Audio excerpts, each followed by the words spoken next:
Hello दोस्तों, साहिब बंदगी। आज का हमारा टॉपिक है ध्यान करना क्यों ज़रूरी है और ये ध्यान कौन कर सकता है। इसके ऊपर आज साहिब कृपा से हम समझने की कोशिश करते हैं। आजकल हम देखते हैं कि ध्यान के विषय में आज नाना पंथ सभी जगह पर अभी धीरे धीरे ध्यान के विषय में लोग बोलना शुरू किया है। पहले के टाइम में ध्यान केवल वही करते थे जो हमें एक ही बात सुनने को मिलता था कि भी ध्यान यानी आप कहीं गुफा के नीचे मतलब हिमालय में जो बैठे होते साधु योगी वही सिर्फ ध्यान कर सकते हैं। कोई अगर तपस्वी ध्यान अगर कोई जगह पर हमें मिल जाता है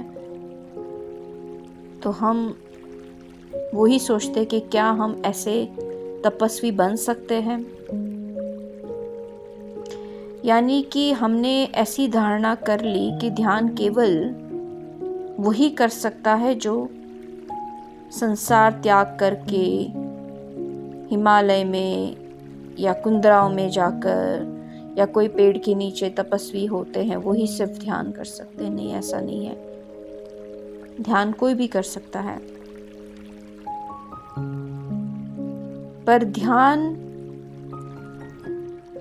क्यों कर रहे हैं, हमारा लक्ष्य क्या है, वो जानना जरूरी है। ध्यान तो करना मतलब कोई भी अगर आपको ध्यान सिखाएगा आप ध्यान करोगे, पर क्या आपको पता है आप ध्यान किसका कर रहे हैं? सिर्फ आंख बंद करने से, सिर्फ श्वासों में ध्यान करने से क्या आपका ध्यान हो गया? कुछ लोग समझते हैं कि मैं आंखें बंद करके सिर्फ बैठ जाऊं तो वो ध्यान है क्या? नहीं। ध्यान करने की भी अलग अलग अवस्थाएं हैं। हमें जानना होगा कि हम ध्यान कर रहे हैं और क्यों कर रहे हैं, और हमें ध्यान का लक्ष्य, हमारा ध्यान का लक्ष्य कहाँ तक होना चाहिए। क्योंकि आजकल तो हम ऐसे देख रहे हैं कि नाना शिविर ध्यान सिखाने लगे हैं। कोई शक्तिपात करके, कुंडलिनी अवेकनिंग करके ध्यान सिखाने लगे हैं। पर वो तो सब आप जो सिद्धि शक्ति, ये जो ध्यान आप सीख रहे हो वो सिर्फ शरीर में बांधने वाली शक्तियां जागृत कर रहे हो।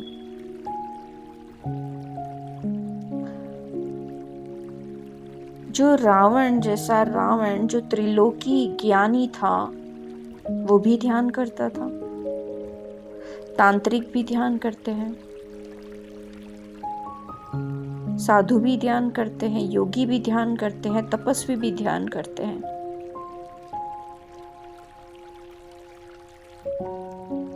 यानी कि ध्यान करने से आपको कुछ तो लाभ होता है, इतना तो सबको पता है।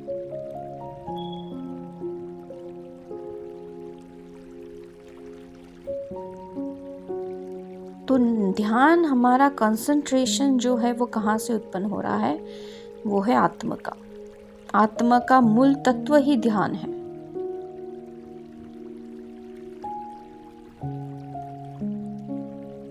उसका मूल तत्व ही ध्यान है। वो बिना ध्यान कुछ नहीं कर सकती। अगर मानो आप शरीर में हो और अगर आप कुछ काम कर रहे हो, अगर आपका फोकस, कंसंट्रेशन नहीं है तो क्या आप वो कार्य कर सकते हो? आपका शरीर इधर है, आपका सब कुछ, मतलब आपको लगता है मैं प्रेजेंट हूँ उस जगह पर आपका ध्यान अगर भटक जाता है, कहीं और चला जाता है, आप तो यहीं थे, आपकी आंखें खुली थी, तो कोई आपका ध्यान खींच के कहीं लेकर चला गया। तो आपको बुलाना पड़ता है कि भाई आप कहाँ थे, कौन सी दुनिया में थे।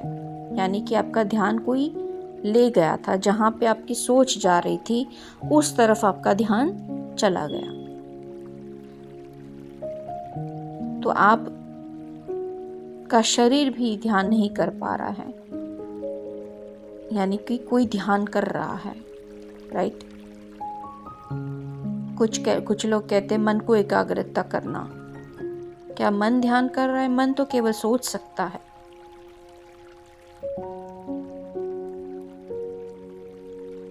आत्मा है जो ध्यान कर रही है। आत्मा का ध्यान इस शरीर पर है। आत्मा का हर कार्य जो आप कर रहे हो उस पर आत्मा का ध्यान है, इसीलिए आप फोकस कर पा रहे हो।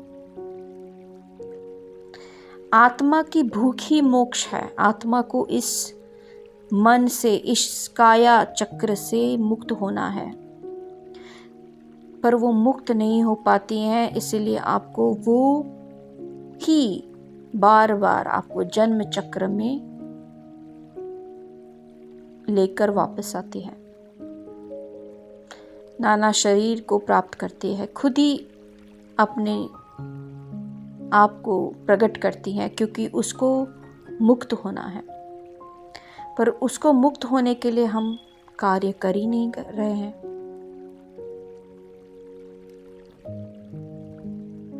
कोई भी भक्ति करनी गलत नहीं है।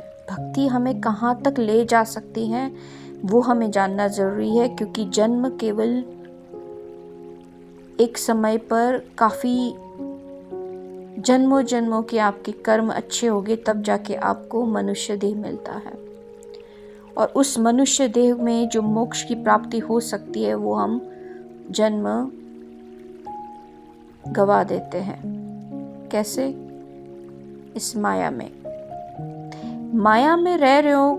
माया में जो आप दुनियादारी का जो आप कार्य कर रहे हो वो कोई गलत नहीं है। आप सब कुछ करते हुए भी ध्यान कर सकते हो। आप अपनी सारी ड्यूटी करके भी ध्यान कर सकते हो, अगर आपका लक्ष्य सही हो तो।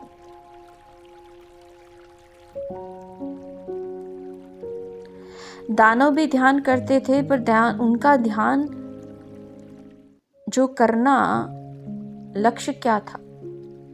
उनका ध्यान केवल शक्ति पाना था, इसलिए उनका ध्यान आत्मा का नहीं था।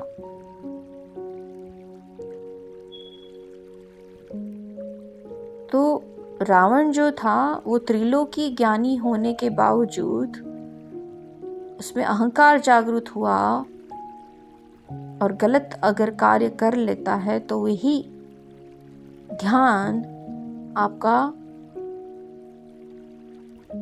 संहार भी करता है, यानी कि आपको नाश भी करता है। तो ध्यान को हमें समझना पड़ेगा, क्या हम खुद की ताकत से हम कोई ध्यान कर सकते हैं? अगर खुद की ताकत से हम ध्यान कर सकते थे तो ऐसे जन्म जन्मों के चक्रव्यूह में हम नहीं आते।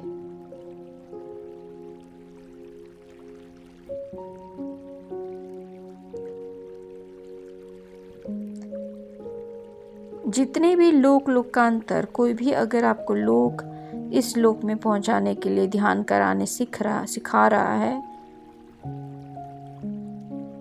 तो हमें देखना होगा कि ये लोक की अवस्था कहाँ तक पहुंच रही है।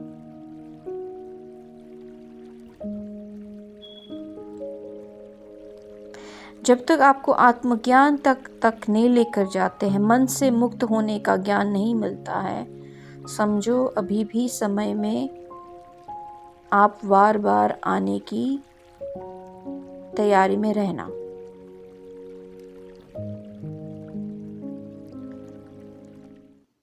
जितने भी ब्रह्मांड है,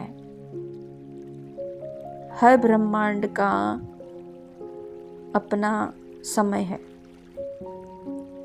ऐसे यूनिवर्स हैं, मल्टी यूनिवर्स हैं, इन सब का अपना अपना समय है।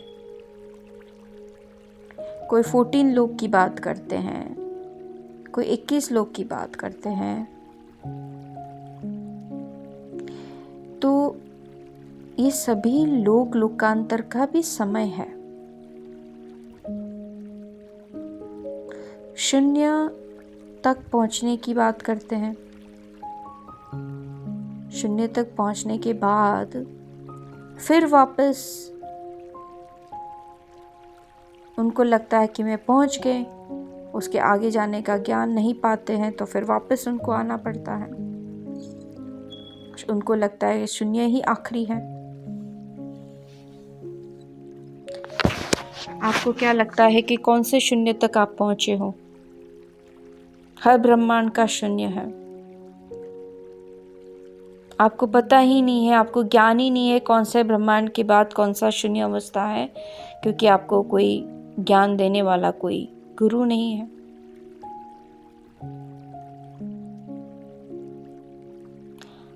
जो जहाँ तक पहुँचा होता है, वहाँ तक पहुँचने के बाद जब आपको पूरा प्रोसेस समझाने वाला कोई गुरु मिल जाए, तब जाके आप जब उस रास्ते पे जब आप ध्यान करते हो तो आप वहाँ तक पहुँच सकते हो, क्योंकि उन्होंने आपको प्रोसेस समझाई। अगर आप कोई शिक्षा लेते हो, तो अगर आप शिक्षा सिर्फ किताब पढ़ने से अगर आप शिक्षा को पा लेते हो, तो क्या उसकी डिग्री की वैल्यू है? नहीं वैल्यू है। उसी तरह से अगर आपको कोई भी डिग्री लेनी है तो आपको स्कूलिंग करनी पड़ती है, कॉलेज जाना पड़ता है।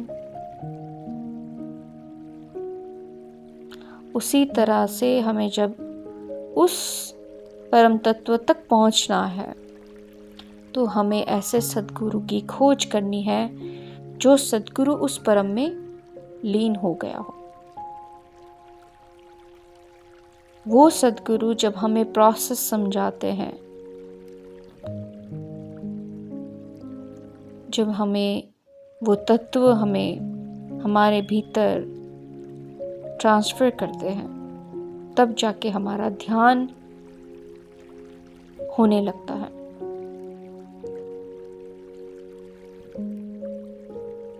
अब कुछ लोग सवाल करते हैं कि भाई जो नॉनवेज खाने वाले हैं, क्या वो ध्यान कर सकते हैं? देखो, जो आत्मा का ध्यान कर रहे हैं वो अपनी आत्मा को शुद्ध करने के लिए ध्यान कर रहे हैं। अगर शुद्ध करने के लिए ध्यान कर रहे हैं तो शाकाहारी होना जरूरी है, क्योंकि कोई भी जीव की हत्या, जो हत्या कर्म में बांधती हो, जो जीव की हत्या होने के बाद जब आप आहार करते हो, वो एनर्जी, वो पेन, जिस जीव की हत्या हुई थी उसकी पेन की एनर्जी आप लेते हो। वो जिस पीड़ा में वो गया था, उस पीड़ा की एनर्जी आप ग्रहण करते हो। जब भी कोई भी तामसिक चीज आप आहार करते हो, एनर्जी में रूपांतर होती है। हम खाना क्यों खाते हैं? हम खाना इसलिए खाते है क्योंकि हमें एनर्जी मिले। तो आत्मा की एनर्जी ही क्या है? आत्मा की भूख है शुद्धता, प्योर एनर्जी लेनी। उसकी एनर्जी ही प्योर है खुद। अब वो दूषित हो चुकी है, उसको प्योरीफाई करने के लिए वो बार बार मंथन करती रहती हैं कि कैसे मैं इसमें सार निकालूं और खुद की ओर मोड़ूं। पर जब हम तामसिक आहार करते हैं तो क्या होता है? वो दूषित हो जाता है। फिर वो तामसिक आहार से जो एनर्जी क्रिएट होती है, जब आप ध्यान करते हो तो ऐसी नेगेटिव ऊर्जा आपसे अट्रैक्ट होती है। तो ध्यान करना कोई भी कर सकता है, पर ध्यान करने से आप कौन सी एनर्जी को आप अपने भीतर एनर्जी ग्रहण करते हो वो आपका फिर बाद में पता लगता है। अगर आप आत्मा की ओर नहीं जा रहे हो तो वो एनर्जी अलग ही फॉर्म में कन्वर्ट हो जाती है। इसीलिए नॉनवेज करने वाला अगर ध्यान कर रहा है तो इतना समझना कि आप में कभी भी प्योर एनर्जी कभी नहीं आ सकती है।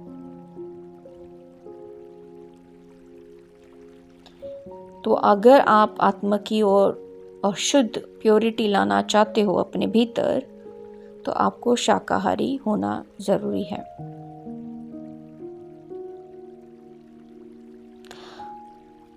और जैसे कि हमारे ध्यान में करने में जैसे जैसे हमारी आत्मा तक पहुंचने के लिए हमारी अवस्थाएं हैं, हमारे भीतर हमारा शरीर 6 डिफरेंट प्रकार के जो शरीर है उन सभी शरीर में अपनी अपनी शक्ति है।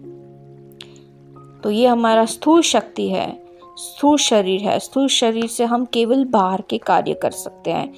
जो हम ध्यान कर रहे हैं, ध्यान से हम जो भी कार्य कर रहे हैं इस शरीर से वो आपको दिखाई देता है कि आप कोई भी पकड़ते हो चीज कार्य करने के लिए तब आप तभी कंप्लीट कर सकते हो जब आपका कंप्लीट फोकस उसके ऊपर होगा।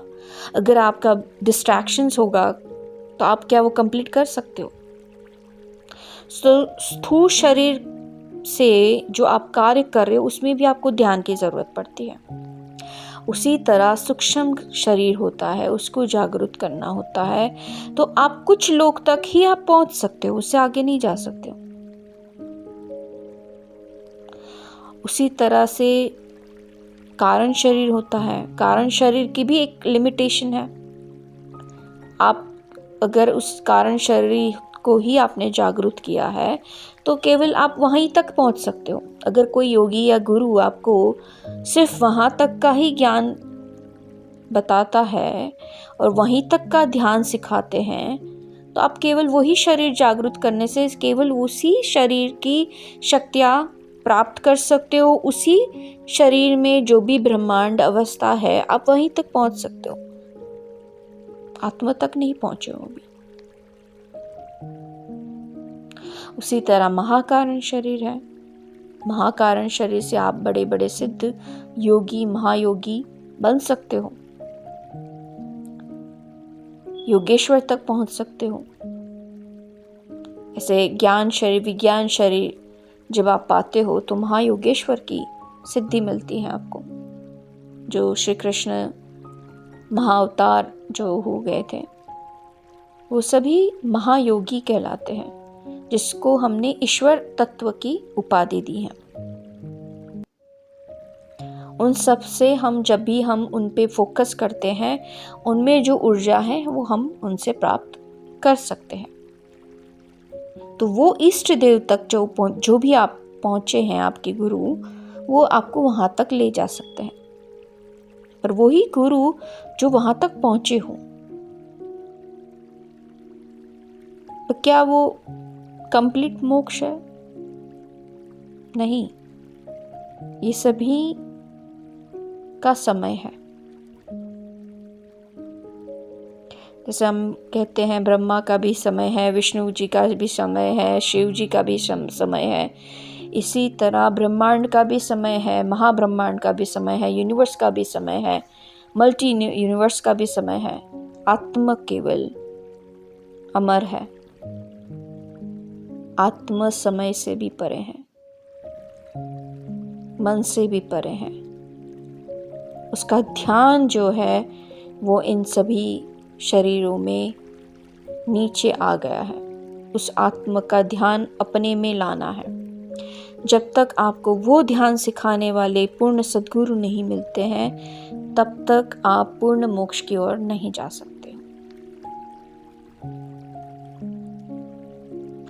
इसलिए ध्यान भी आपको केवल ऐसे सद्गुरु सिखा सकते हैं जो पूर्ण आत्मज्ञानी हो, जहाँ तक वो पहुँचे हुए हों, उस परम तत्व में लीन हुए हों, संपूर्ण मन और आत्मा का ज्ञान देने वाले हों, वही सद्गुरु की शरण में जाकर आप ध्यान सीख सकते हो।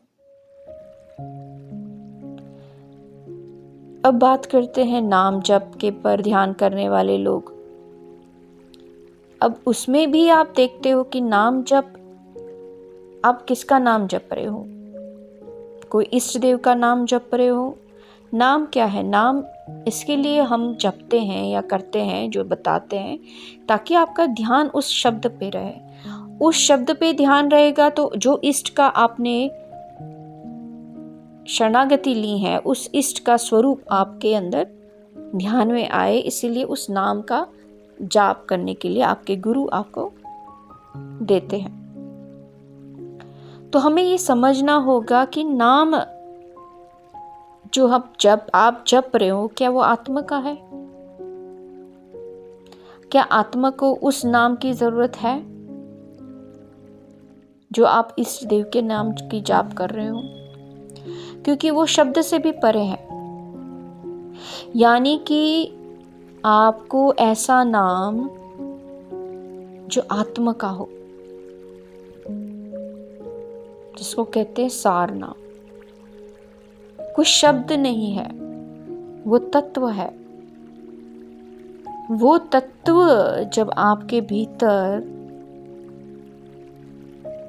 पूर्ण सद्गुरु जब आप में शक्तिपात करते हैं और तब आपके भीतर वो तत्व को छोड़ते हैं, तब जाके आपके भीतर वो जागृति एकदम से आत्मा की जो ऊर्जा जो नीचे आ गई थी, वो उसको उठा देती है। उस प्रोसेस को कहते हैं नामदान। आजकल नाम का भी अलग ही चल रहा है। कोई भी गुरु कोई भी नाम दे देते हैं और इसका नाम जपो। कोई भी नाम जपने से क्या आप, हाँ, कोई भी नाम जपने से आपको उसकी शक्ति मिल सकती है। आप उस इष्ट देव तक के ध्यान करोगे तो आपको जरूर लाभ होंगे, बट मुक्ति नहीं दिला सकते आपको। तो आपका लक्ष्य क्या है? बार बार जन्म चक्र से मुक्त होना है तो आत्मज्ञान ही लेना पड़ेगा। बिना आत्मज्ञान, बिना आत्मा का ध्यान सिखाने वाला सद्गुरु ना मिले तो समझ लो कि आपको बार बार इस जन्म चक्र में आना ही है।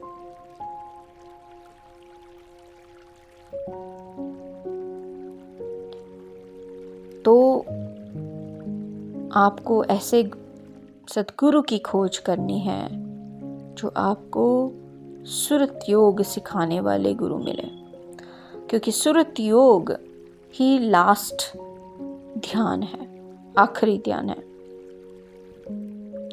कुछ लोग सुरत शब्द की बात करते हैं। सुरत शब्द, पहले तो सुरत क्या है? सुरत यानी ध्यान, यानी सुरती यानी ध्यान। तो सुरत शब्द जो होता है, उस शब्द पर ध्यान देने के लिए जो आपको कोई गुरु बोलते हैं तो उसको कहते हैं सुरत शब्द ध्यान करना। और सुरत योग होता है वो सिर्फ ध्यान, वो आत्मा का ध्यान। इसीलिए सुरत ध्यान, सुरत योग सिखाने वाले जो सद्गुरु मिले तो उसकी शरण में जाने के लिए कहा गया है।